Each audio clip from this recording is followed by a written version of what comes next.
Trump प्रशासन की तरफ से जो जानकारी मिल रही है उसके मुताबिक ट्रंप अमेरिका में वो सभी सीमाएं सील करेंगे जिनसे पिछले 4 साल में अवैध प्रवासियों की घुसपैठ बढ़ी। पिछले 4 साल में करीब 1 करोड़ लोग अमेरिका में अवैध तरीके से घुसे हैं। अकेले 2024 में ही 30 लाख लोगों ने अमेरिका में अवैध घुसपैठ की थी। ट्रंप हमेशा कहते हैं कि अमेरिका में बढ़ रहे क्राइम की वजह ये अवैध घुसपैठिए हैं जिन्हें वो ज्यादा बर्दाश्त नहीं करेंगे। तो पहली फाइल वो साइन करेंगे कि इनको बाहर निकालें। और यहां भारत जैसा हिसाब भी नहीं है कि एनआरसी आने के पहले ही हंगामा मचेगा। यहां घुसपैठिए जो हैं उनके लिए बोलिए तो हंगामा मच जाता है, वहां नहीं, वहां ट्रंप बर्दाश्त नहीं करेंगे भाई, बोलेंगे निकालो इनको। दूसरा सबसे बड़ा ऑर्डर यह होगा कि ट्रंप की टीम अमेरिका में अवैध प्रवासियों की पहचान करेगी, फिर उनको एक साथ अमेरिका से बाहर करेगी, निकलो बाहर। यानी ट्रंप अवैध प्रवासियों का अमेरिका से मास डिपोर्टेशन करवाएंगे। तीसरा सबसे बड़ा आदेश होगा डीप स्टेट को तबाह करने के लिए ऑपरेशन की शुरुआत करना। इस फैसले का मेन मोटिव होगा अमेरिका के सरकारी सिस्टम में रहकर देश के खिलाफ काम कर रहे लोगों की पहचान करके चुन चुन कर बाहर करना। निकलो बाहर, तमाशा चलेगा तुम्हारा। आ गया ट्रंप, ये वाला हिसाब है। तो उधर जो निकलेगा डीप स्टेट से उसका इंपैक्ट इंडिया में पड़ेगा बॉस। आप क्या सोच रहे हैं खाली अमेरिका का होगा? वहां बैठ के लोग यहां तबाही मचाना चाह रहे थे, तो यहां जो डीप स्टेट के बैठे हैं एजेंट, उनको आज बरनौल की जरूरत पड़ेगी। अमेरिकी विरोधी ताकतों को लाइन पर लाने के लिए भी ट्रंप आज ही फाइल साइन कर सकते हैं। इस फाइल में कनाडा और मेक्सिको पर 25% तक टैरिफ लगा सकते हैं। यह अमेरिका और मेक्सिको के लिए बहुत बड़ा झटका होगा और अखंड अमेरिका के प्लान को लेकर पहला सबसे मजबूत कदम भी। इसके अलावा ट्रंप पहले ही दिन जो बाइडेन के कुछ फैसलों को पलट सकते हैं और ट्रंप बाइडेन के एग्जीक्यूटिव ऑर्डर्स की जांच के आदेश भी दे सकते हैं, क्योंकि ट्रंप ने कहा कि बाइडेन के कई एग्जीक्यूटिव ऑर्डर्स डीप स्टेट की साजिश का पार्ट थे। आप सोचिए डीप स्टेट कितना खतरनाक है कि राष्ट्रपति से अपना काम करवा ले रहा, हाथ पकड़ गया, हिस्सा वाला मामला है। शपथ से पहले ये देखिए लाइव तस्वीरें आपको दिखा रहा हूं। डोनाल्ड ट्रंप चल दिए हैं शपथ लेने के लिए, ये उसकी तस्वीरें हैं अमेरिका से। शपथ से पहले ही ट्रंप ने जो तेवर दिखाए हैं उससे एक बात तो एकदम क्लियर है, ट्रंप का नया कार्यकाल बहुत धांसू होने वाला है, क्योंकि इस बार ट्रंप कोई कसर छोड़ने के लिए तैयार नहीं। और इसमें ट्रंप का साथ देंगे दुनिया के सबसे अमीर शख्स और ट्रंप के खास दोस्त एलन मस्क। डोनाल्ड ट्रंप ने राष्ट्रपति चुनाव जीतने के बाद एक नए विभाग का ऐलान किया था जिसका नाम है डिपार्टमेंट ऑफ गवर्नमेंट एफिशिएंसी यानी DOGE, जिसका मकसद सरकारी दक्षता को बढ़ाना है और इसका जिम्मा ट्रंप ने एलन मस्क को दिया है। ट्रंप ने ट्विटर वाले भैया एलन मस्क को क्या टास्क दिया है यह भी आपको बताता हूं। DOGE के जरिए सरकारी नौकरशाही को खत्म किया जाएगा, सरकारी सिस्टम में बेकार के नियमों को खत्म किया जाएगा, सरकार जो फालतू के खर्चे करती है उसमें कटौती की जाएगी और सरकारी विभागों की वर्कफोर्स को कम किया जाएगा। यानी DOGE के जरिए ट्रंप और मस्क की जोड़ी का टारगेट है अमेरिकी सरकार के बजट को कम करना और इसके लिए बड़े पैमाने पर पैसे और संसाधनों की बर्बादी को रोकना। यानी जो काम नरेंद्र मोदी पहली बार सत्ता में आते ही भारत में कर चुके थे, ये लाल फीताशाही खत्म करो, ये झुट्ठे का खर्चा खत्म करो, बंद करो, ये सब वो अब डोनाल्ड ट्रंप करने वाले। पहले दिन से आके ही धड़ाधड़ फैसले लेना, यहां मोदी से लेकर गए हैं उधर डोनाल्ड ट्रंप, और यहां पर खर्चा कम करो वाला हिसाब भी उधर कॉपी कर लिया। डोनाल्ड ट्रंप के शपथ समारोह को लेकर जो मोदी विरोधी इकोसिस्टम है वो ये माहौल बना रहा है कि डोनाल्ड ट्रंप तो पीएम मोदी का अपना अच्छा दोस्त बताते हैं भाई, दोनों में गजब की केमिस्ट्री है, फिर डोनाल्ड ट्रंप ने पीएम मोदी को शपथ समारोह में क्यों नहीं बुलाया? जबकि ट्रंप ने भारत से पंगा लेने वाले चीन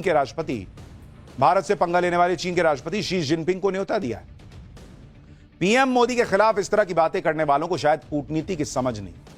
आज ऐसे लोगों की कूटनीति की क्लास लगाना भी जरूरी है भाई। पहली बात तो यह है कि ऐसा नहीं है कि डोनाल्ड ट्रंप ने अमेरिका के सभी करीबी देश के नेताओं को बुला लिया और पीएम मोदी को नहीं बुलाया। सबको बुलाए, पीएम मोदी को नहीं बुलाए तो समझ में आता है भाई, किसको बुलाएं अभी बताऊंगा। दूसरी बात, अगर शपथ ग्रहण में बुलाना ही रिश्तों का पैमाना है तो फिर इस तरह तो डोनाल्ड ट्रंप ने यूके, जर्मनी, फ्रांस जैसे बड़े देशों के नेताओं को भी नहीं बुलाया, जबकि ये वो देश हैं जो अमेरिका के क्लोज पार्टनर्स हैं। लेकिन वहां कोई नहीं कह रहा होगा कि वहां के नेता की बेइज्जती हो गई, यहां माहौल बना रहे हैं मोदी जी को तो बुलाए भी नहीं किए। तीसरी बात, जो लोग ये तर्क दे रहे हैं कि डोनाल्ड ट्रंप ने पीएम मोदी को नहीं बुलाया लेकिन चीन के राष्ट्रपति शी जिनपिंग को न्योता भेजा था, उन्हें यह भी समझना चाहिए कि चीन के साथ अमेरिका के रिश्ते कितने खराब हैं भाई। हो सकता है कि चीन को लेकर डोनाल्ड ट्रंप के माइंड में कुछ और चल रहा हो कि चलो इसी बहाने एक मैसेज देते हैं कि मैं तुमसे रिश्ता सुधारना चाहता हूं, नरेंद्र मोदी तो दोस्त है ही है। चौथी बात, डोनाल्ड ट्रंप ने जिन भी वर्ल्ड लीडर्स को न्योता दिया है उसमें से ज्यादातर वो नेता हैं जिन्होंने चुनाव के दौरान ट्रंप का साथ दिया था, खुलकर उनका समर्थन किया था, इसलिए ट्रंप इस तरह से उनका आभार जता रहे हैं। 5वीं बार डोनाल्ड ट्रंप ने जिन भी देशों के नेताओं को बुलाया है उसमें से ज्यादातर छोटे देश हैं। सिर्फ चीन एक अपवाद है। छठी बात, अगर दुनिया के बड़े लीडर्स की बात करें तो ट्रंप खुद मान चुके हैं कि उनके रूस के राष्ट्रपति पुतिन से बहुत अच्छे संबंध हैं, लेकिन ट्रंप ने तो पुतिन को भी न्योता नहीं भेजा है। तो फिर रूस में तो कोई नहीं कह रहा कि अरे पुतिन को नहीं बुलाया, इतना बढ़िया दोस्त था। 7वीं बात, अमेरिका में अक्सर शपथ ग्रहण समारोह एक घरेलू इवेंट होता है। इसमें अक्सर अमेरिकी जनता की भागीदारी ज्यादा रहती है। ट्रेंड यही रहा है कि फॉरेन लीडर्स इस इवेंट से दूर ही रहते हैं। वर्ल्ड लीडर्स की जगह डिप्लोमेट्स या विदेश मंत्री प्रतिनिधि के तौर पर जाते हैं। यही वजह है कि भारत की तरफ से विदेश मंत्री एस जयशंकर शपथ ग्रहण समारोह में शामिल होने के लिए गए हैं। लेकिन आप सोचिए, मतलब मैं सोचता हूं मोदी विरोध के चक्कर में ये लोग किस लेवल पे जाएंगे भाई, कि अपने ही देश के प्रधानमंत्री को किसी तरह से टांग खींच गए, आपको तो बुलाए नहीं। ट्रंप के शपथ ग्रहण समारोह में पीएम मोदी को न्योता न देने के सवाल पर अमेरिका के राजदूत एरिक गारसेटी ने जो कहा वो भी सुनना चाहिए। एरिक गारसेटी ने कहा कि उनके मुताबिक शपथ ग्रहण की भीड़ के बीच मुलाकात करने से बेहतर आमने सामने की मुलाकात होती है। एरिक गारसेटी ने कहा कि उन्हें भरोसा है कि पीएम मोदी जल्दी ही डोनाल्ड ट्रंप से मिलने आएंगे और फिर जब इंडिया क्वाड की मीटिंग को होस्ट करेगा तो डोनाल्ड ट्रंप भी पहले ही साल में भारत आ सकते हैं और ये दोनों चीजें अपने आप में ऐतिहासिक हों। तो अमेरिका खुद कह रहा है भाई कि हम भीड़ में कहां बुलाते हैं, क्योंकि नरेंद्र मोदी से मिलना मतलब कोई बड़ी डील होगी, बड़ी बात होगी, तो अलग से मिलेंगे आमने सामने बैठ के। जिन लोगों को यह लग रहा है कि शी जिनपिंग को अपने शपथ ग्रहण समारोह में बुलाकर ट्रंप चीन को ज्यादा भाव दे रहा है, स्पेशल ट्रीटमेंट दे रहा है, और क्या ट्रंप चीन के नजदीक और भारत से दूर जाने की नीति पर काम कर रहे हैं, उन लोगों को यह भी समझना चाहिए कि ट्रंप इसी साल क्वाड की मीटिंग के लिए भारत आ सकते हैं। इस साल क्वाड की मीटिंग को भारत होस्ट करने जा रहा है। ऐसी रिपोर्ट है कि ट्रंप क्वाड की मीटिंग में शामिल होने के लिए इसी साल अप्रैल में या फिर साल के अंत में भारत आ सकते हैं। क्वाड की मीटिंग में ट्रंप का शामिल होना अपने आप में यह बताता है कि ट्रंप चीन को लेकर ना तो नरम पड़े हैं ना नरम पड़ने वाले हैं, क्योंकि क्वाड तो चीन की विस्तारवादी नीति के काउंटर में बना हुआ है। और ऐसी भी रिपोर्ट है कि ट्रंप के शपथ लेने के अगले ही दिन यानी कल अमेरिका में क्वाड के विदेश मंत्रियों की मुलाकात हो सकती है। अमेरिका में मौजूद भारत के विदेश मंत्री एस जयशंकर जापान और ऑस्ट्रेलिया के विदेश मंत्री से मुलाकात कर भी चुके हैं।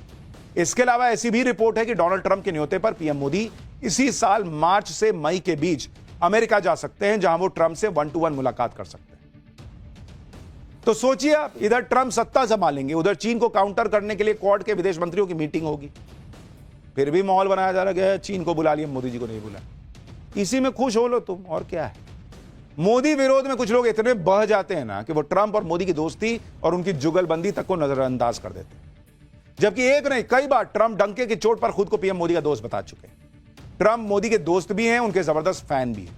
अभी पिछले महीने अक्टूबर में ट्रंप ने नरेंद्र मोदी के बारे में कहा था कि वो सबसे अच्छे इंसान हैं और वो उनके दोस्त हैं। ट्रंप जब चुनाव जीते थे तो पीएम मोदी उन कुछ चुनिंदा नेताओं में से एक थे जिन्होंने डोनाल्ड ट्रंप से फोन पर बातचीत की थी, उन्हें बधाई दी थी। अगर स्टाइल ऑफ वर्किंग और विचारधारा की बात भी करें तो पीएम मोदी और ट्रंप कई मायनों में एक जैसे हैं। आप खुद सुनिए कैसे कई मौकों पर डोनाल्ड ट्रंप पीएम मोदी की तारीफ कर चुके हैं। फिर आपको बताऊंगा ट्रंप कैसे भारत के जबरा फैन भी हैं और वो फैसला ट्रंप का जो भारत के लिए बहुत फायदेमंद साबित होने वाला है। Started out by his father's side as a chihuahua, a tea seller. When he was a young man, he worked at a cafeteria in this city. Stand up.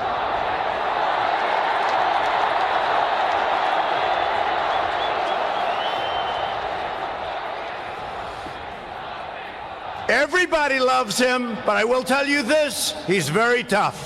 Well, my personal chemistry is as good as it can get. I have great respect, I have great admiration, and I really like him.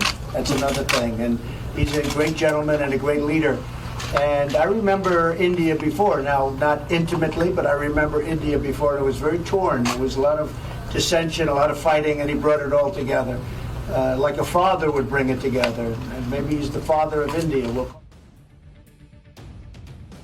जब Donald Trump चुनाव लड़ रहे थे तो भारत में भी उनकी जीत के लिए प्रार्थनाएं हो रही, क्योंकि डोनाल्ड ट्रंप उन नेताओं में से हैं जो हमेशा भारत के समर्थन की बात करते हैं। ट्रंप हमेशा कट्टरपंथियों की क्लास लगाते हैं। ट्रंप अकेले अमेरिकी नेता हैं जो हिंदुओं की भी बात करते हैं।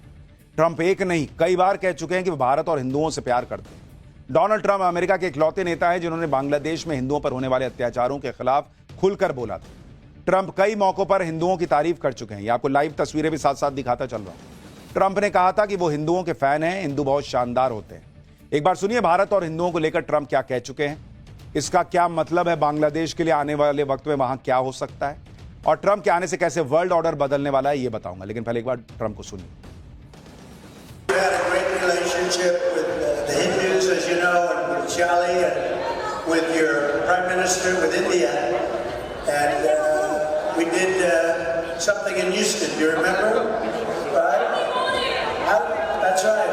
Howdy Modi. That was a big deal. He told me, he said, I'd love to have you go. If we were elected, India would have a true and great friend in the White House, and I can tell you, you have never had a better friend as president than President Donald Trump. That I can tell you. अब ये भी समझिए, ये देखिए तस्वीरें आ रही हैं, Donald Trump शपथ ग्रहण समारोह की जगह पर पहुंच चुके हैं और उनके साथ जो बाइडेन भी नजर आ रहे हैं। तो ये लाइव तस्वीरें, सीधी तस्वीरें आपको दिखा रहा हूं। अब से बस कुछ ही देर में डोनाल्ड ट्रंप का शपथ ग्रहण शुरू होने वाला है। ये उसकी तस्वीरें हैं। अब लेकिन ये समझिए कि ट्रंप के आने के बाद भारत के लिए क्या बदल जाएगा। एक्सपर्ट्स का मानना है कि ट्रंप के आने के बाद भारत और अमेरिका के बीच डिफेंस की पार्टनरशिप बहुत तेजी से आगे बढ़ी।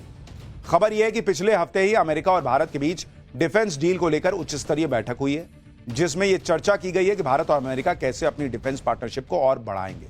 मीटिंग के दौरान भारत का focus make in India partnership के जरिए ही डिफेंस डील करना था। आने वाले वक्त में जो उम्मीद की जा रही है कि जल्द से जल्द भारत और अमेरिका के बीच में फाइटर एयरक्राफ्ट को लेकर बड़ी डील हो सकती है। इसके अलावा GE-414 एयरक्राफ्ट इंजन की डील को जल्द से जल्द पूरा करने की भी कोशिश होगी। अमेरिका में ट्रंप राज का आगाज मेक अमेरिका ग्रेट अगेन के नारों के बीच हो रहा है, लेकिन अमेरिका में जब भी सत्ता का चैप्टर बदलता है तो पूरी दुनिया की कहानी एक तरीके से बदल जाती है। और इस बार ट्रंप ने अपने इरादे पहले ही जता दिए, बता दिए कि उनकी सत्ता में कौन सुख भोगेगा और कौन रोएगा। ट्रंप सरकार का एजेंडा तय है और टारगेट भी। ट्रंप का पहला टारगेट है रूस यूक्रेन युद्ध को रोकना, दूसरा है मिडिल ईस्ट की अराजकता को खत्म करना, तीसरा है वर्ल्ड वॉर की आशंकाओं को खत्म करना और चौथा है घुसपैठियों को अमेरिका से निकालने का अभियान चलाना। पांचवां टारगेट है अमेरिका की डीप स्टेट, कट्टरपंथी और आतंकवाद को खत्म करना। छठा टारगेट है चीन का वर्चस्व खत्म करना।